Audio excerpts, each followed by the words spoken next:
Hello students, good morning.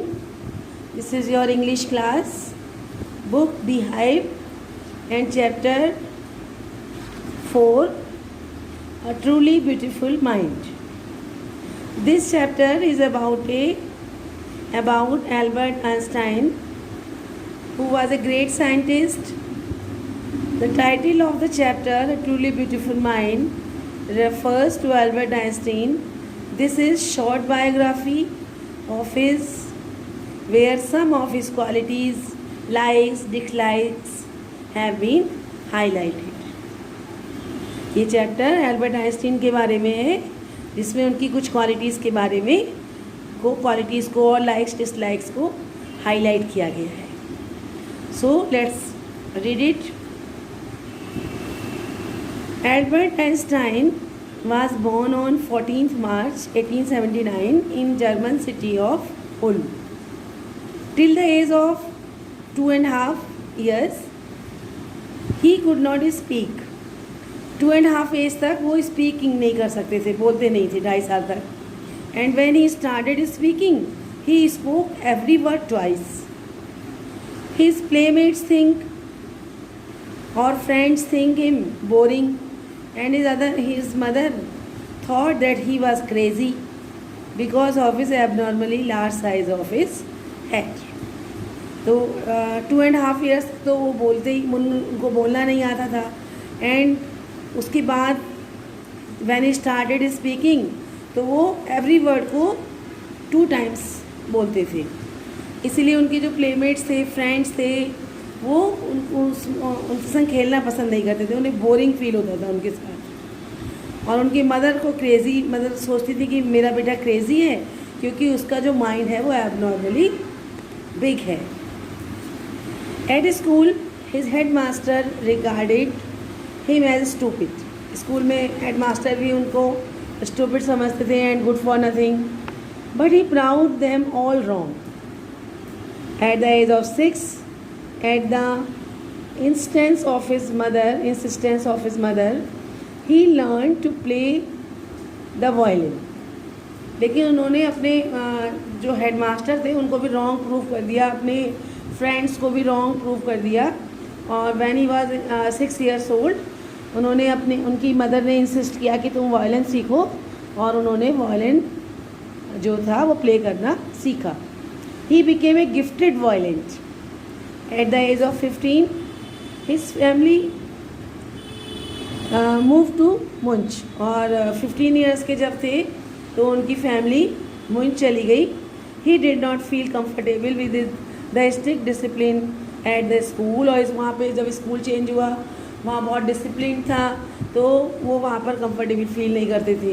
And left it. सो उन्होंने उसको school को छोड़ दिया. अब उनका नेक्स्ट स्कूल में एडमिशन कराया गया. On completing his schooling, he joined the University of Zurich because their atmosphere was more liberal. He showed more interest in physics and maths. He met a fellow student. वहाँ पे उन्हें एक fellow student भी मिली, whose name was Meliva Merrick. She was equally intelligent and clever. वो भी उतनी intelligent and clever थी जितना कि अल्बर्ट थे. Later on they married and had 2 sons. But unfortunately this marriage did not survive. उनकी ये मैरिज बहुत दिन तक नहीं चल पाई and they divorced. After completing his education, Albert work as a technical expert in the patent office of BAM. Here he worked secretly on his idea on relatively. तो यहाँ पर जब इन्होंने टेक्निकल एक्सपर्ट की तरह काम किया, तो यहाँ पर इन्होंने अपना एक सीक्रेटली आइडिया भी डेवलप करते रहे रिलेटिविटी पर, जो कि 1915 में ही publish his paper on special theory of relativity, जिसमें इनकी एक स्पेशल पेपर में स्पेशल थ्योरी निकली इनकी रिलेटिविटी पर. Followed by the world famous equation. उसमें वर्ड फेमस एक्वेशन थी E = mc2. He published his paper on general theory of relativity, which gave an absolute new diffusion to the concept of gravity. The theory made him a famous figure. इस theory ने इन्हें एक famous figure बना दिया. In 1919 during the solar eclipse, 1919 में जब solar eclipse का time था, his theory came out as accurate. तो उनकी थ्योरी बिल्कुल एक्यूरेट पाई गई. एंड डैमेज्ड फिजिक्स, और उसने जो पहली जो थ्योरी थी उसको डैमेज किया. When Nazis came to power in Germany, he immigrated to the USA. और जब जर्मनी में नाजिस आए, उनका राइन हुआ वहाँ पर, तो ये यूएसए चले गए.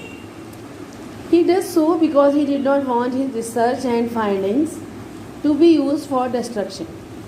क्योंकि वो सोचते थे कि नाजिस जो है वो उनकी थ्योरी का, उनके आइडियाज़ का गलत ढंग से यूज़ कर सकता है, इसलिए वो वहाँ से मूव ऑन हो गए यूएसए.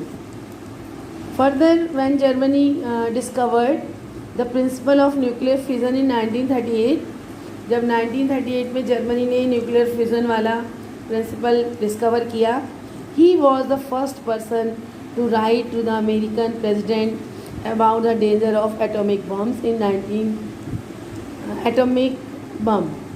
तो वो पहले व्यक्ति थे जिन्होंने अमेरिकन प्रेसिडेंट को लेटर लिखा एटॉमिक बम के ख़तरों के बारे में. In 1945 when American through down the atomic bomb on Hiroshima and Nagasaki, he was deeply hurt. और जब अमेरिका ने 1945 में हिरोशिमा नागासाकी पर बम गिराया तो वो बहुत डीपली हर्ट भी हुए. Also he writes a letter to the USA for formation of a world government, और उन्होंने यूएसए को वर्ल्ड गवर्नमेंट बनाने के लिए भी लेटर लिखा, so that it can prevent recurrence of such destruction, जिससे कि इस तरह के डिस्ट्रक्शन को रोका जा सके. In last days he spend a most of his time in politics advocating world peace. और लास्ट डेज में इन्होंने अपना मोस्टली टाइम पॉलिटिक्स में गुजारा, वर्ल्ड पीस के लिए, डेमोक्रेसी के लिए को बढ़ावा देने के लिए. The great scientist died at the age of 76 in the year 1955. और 1955 में ये ग्रेट साइंटिस्ट एल्बर्ट आइंस्टीन की डेथ हो गई when he was 76 years old. So this chapter is completed. This chapter is a biography of famous scientist Albert Einstein. The story portrays the other side of his life, that he concerns and promotes human welfare, and that is the reason why the title of the story is A Truly Beautiful Mind. मतलब वो एक scientist तो थे, scientist के साथ साथ वो एक वेल विशर भी थे.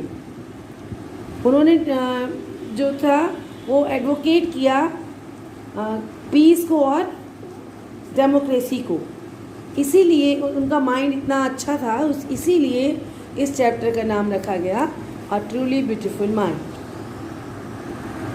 Now your homework is read the chapter at least 2 times and search difficult search meanings of the difficult words. Okay, thank you.